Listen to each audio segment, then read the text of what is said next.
तो देखिए अरब सागर में इस वक्त टेंशन बहुत ज्यादा है। जहां पर अब्राहम लिंकन खड़ा था, बताया जा रहा है कि वहां पर ईरान का एक ड्रोन आता है और फिर दावा अमेरिका की तरफ से किया जा रहा है कि उसने इस ड्रोन को मार गिराया है। लेकिन देखिए, कहा यह जा रहा था कि स्थिति अब बेहतर है, लेकिन जिस तरह से ईरान लगातार आगे बढ़ रहा है, उसका हमने सैन्य प्रशिक्षण भी देखा वहां पर किस तरह से हो रहा था।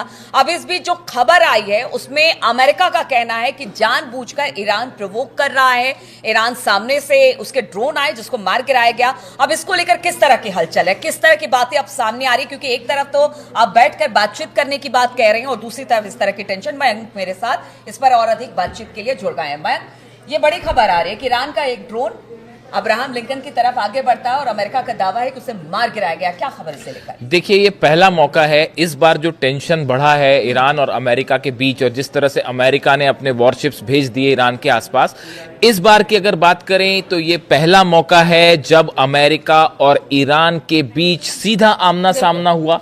और जो खबरें आई उसके मुताबिक ईरान का एक ड्रोन शाहिद 139 ये करीब आता है अब्राहम लिंकन के, और उसके बाद जो है एक F-35 जेट ने टेक ऑफ किया अब्राहम लिंकन से और उसके बाद इस पर हमला किया। शाहिद 139 को डाउन किया गया। इस तरह के दावे अमेरिका की तरफ से हुए। अब देखिए, इसको लेकर ईरान की तरफ से जो खबरें आई, लेकिन पहले आपको एक बात समझनी पड़ेगी कि ईरान का एक ड्रोन जो कि करीब 1000 किलोमीटर से ज्यादा का डिस्टेंस ट्रेवल करता है, ईरान से जो उड़ता है करीब 1000 किलोमीटर से ज्यादा का उसने ट्रेवल डिस्टेंस किया और वो बिल्कुल अब्राहम लिंकन के करीब आ गया। ये अपने आप में अमेरिका के लिए एक बेहद चिंताजनक खबर है। देखिए, भले ये खबर हो और आप ये सोच सकते हैं, आपके मन में विचार आ सकता है कि भाई अमेरिका के F-35 ने जो है मार गिराया ड्रोन को, ये खबर है। लेकिन इसमें बड़ी दिक्कत की बात अमेरिका के लिए है, ईरान के लिए नहीं। ये ड्रोन कोई अब्राहम लिंकन पर हमला करने नहीं जा रहा था, और वो भी ड्रोन, मिसाइलों की बात ही नहीं कर हो रही है। अब देखिए, ये ड्रोन अब्राहम लिंकन पर हमला करने नहीं जा रहा था, ये तो उसको सिर्फ टीज कर रहा था, परेशान करने वाली जो बात होती है, ये वो सिचुएशन थी। अब देखिए, वो ड्रोन कितने अरब सागर में एकदम एग्जैक्ट पोजीशन पर ट्रैक करते हुए उसको अब्राहम लिंकन के पास पहुंच गया। इससे एक्सपर्ट्स ये बताते हैं कि इसमें बड़ी जीत ईरान की इसलिए है क्योंकि उसने समंदर में ना सिर्फ उसकी लोकेशन ट्रैक करी, जीपीएस से क्या चाइना ने उसको मदद की। जो बार बार कहा जा रहा है कि चीन एक एक लोकेशन बता रहा है, चीन के सैटेलाइट्स की मदद से ईरान का ड्रोन फ्लाई करता है और अब्राहम लिंकन के बिल्कुल करीब पहुंच जाता है। इतने करीब पहुंच जाता है कि जो अधिकारी हैं अब्राहम लिंकन के, वो चिंतित हो जाते हैं, परेशान हो जाते हैं और उनको F-35 भेजना पड़ा उसको गिराने। सटीक लोकेशन, जिस तरह की खबरें मीडिया में आ रही, एकदम सटीक लोकेशन, उसी दिशा में आगे बढ़ा जहां पर वो बहुत कम दूरी रह गई थी। अब ये एक शाहिद ड्रोन की बात है। अगर सोचिए कि एक साथ 100 शाहिद ड्रोन चल पड़े अब्राहम लिंकन की तरफ, तब क्या होगा? ईरान को हमला करना होगा तो वो 1 या 2 या 5 या 10 या 20 ड्रोन से हमले नहीं होंगे। बिल्कुल, अगर हमला ही करना होगा। इसमें बड़ी चीज ये थी, क्या ये जांचने की कोशिश की ईरान ने कि हम क्या सटीकता के साथ अब्राहम लिंकन तक अपना ड्रोन पहुंचा सकते हैं? जवाब मिल गया, जी हाँ, पहुंचा सकते हैं। देखिए, ये बड़ी गौर करने वाली बात है। आप देखिए, जितने फाइटर जेट्स पिछले 8 से 10 दिन के अंदर कम से कम 3 मौके ऐसे आए जब अमेरिका के फाइटर जेट ईरान में घुसने की कोशिश किए, लेकिन ईरान ने S-400 फायर नहीं किया उनके ऊपर, कहीं ईरान के S-400 की लोकेशन रिवील ना हो।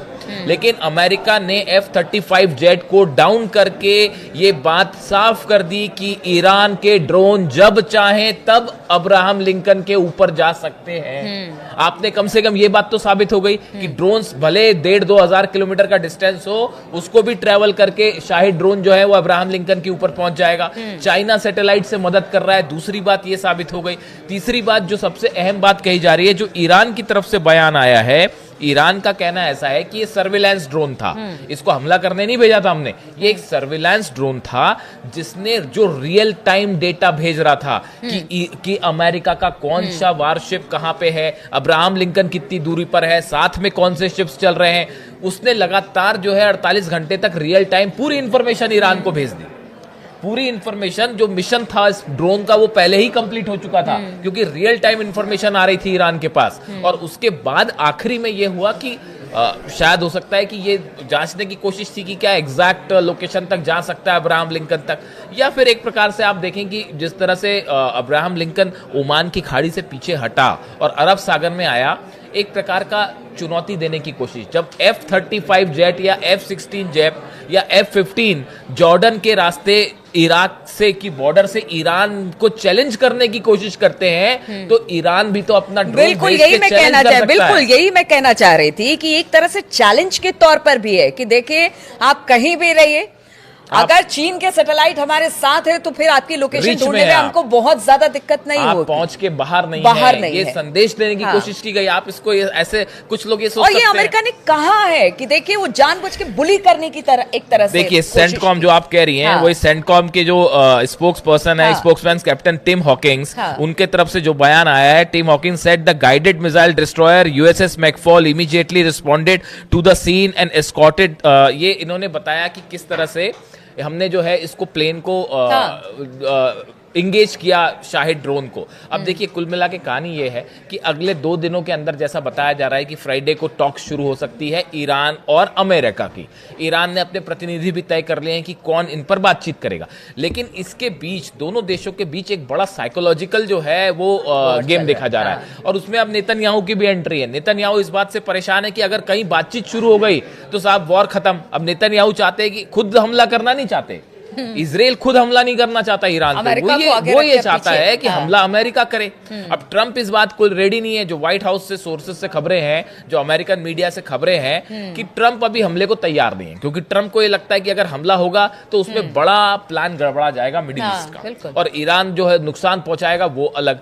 तो ट्रंप हमले को तैयार नहीं है। नेतन्याहू दबाव डाल रहे हैं कि हमला करिए, खुद हमला कर नहीं सकते। इस सिचुएशन में एक बड़ा देखिए, इसी बीच में एक और बड़ी खबर है कि कल क्या हुआ जब ये आपका ड्रोन वाली जो भी सिचुएशन बनी, इसी समय स्ट्रेट ऑफ हॉर्मूज में अमेरिका का एक जहाज, बिल्कुल हाँ, मैं इस पे ही पूछने वाली थी कि ये क्या हुआ। देखिए बड़ी इंटरेस्टिंग खबर है ये। देखिए कल क्या हुआ, हॉर्मूज का जो इलाका है, हॉर्मूज का बड़ा छोटा इलाका ईरान के पास, आप समझते हैं, वहीं से सब जहाज वहीं से गुजरते हैं। अमेरिका का एक जहाज वहां से चलता है और वो वहां से क्रॉस कर रहा है, और वो ईरान का जो सीमा है पानी की उसके बेहद करीब पहुंच गया।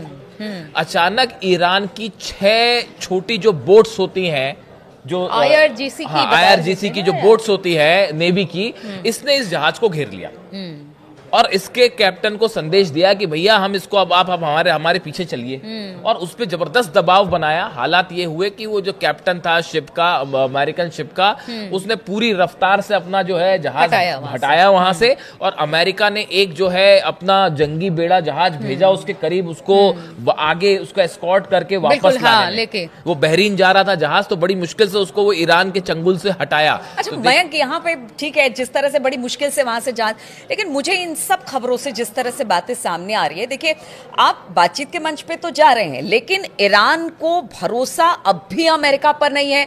जैसे पिछली बार भी बातचीत करते हुए हमला कर दिया था, उसी तरह से इस बार भी बातचीत के ऐसा ना हो कि बातचीत के मंच पर लेकर जाए, पीछे कुछ हो जाए। तो इस बार वो गलती ईरान दोहराना नहीं चाहता है, और शायद यही वजह है कि बार बार इस तरह की चीजें ईरान की तरफ से एक जेस्चर कि नहीं भाई इस बार हम लोग बिल्कुल एकदम तैयार हैं, आपकी तरफ से एक गलती तो फिर। डिप्लोमेटिक सर्कल में कहा जाता है, ऐसी चर्चाएं होती हैं कि आप अगर बात करें जो राजदूत होते हैं या विशेषज्ञ होते हैं उनसे, कि जब भी डोनाल्ड ट्रंप ने ये कहा कि हमारी बातचीत चल रही है, इसका मतलब हमला तय है साहब, खतरा तय है। ये आप बात के समझ के, जैसे ही डोनाल्ड ट्रंप ने ये कहा कि अब हमारी बातचीत आगे बढ़ रही है, तो अब आप ये समझिए कि खतरा ज्यादा है। जब डोनाल्ड ट्रंप ये कहते हैं कि हम हमला कर देंगे, तो समझिए हमला नहीं होने वाला है। लेकिन अगर उन्होंने कह दिया कि बातचीत चल रही है, तो आप ये मान के चलिए कि हमला होना है। वो मदुरो जो है वेनेजुएला को लेकर डोनाल्ड ट्रंप का बयान आया कि हमारी बातचीत चल रही है, और अगले दिन हमला हो गया।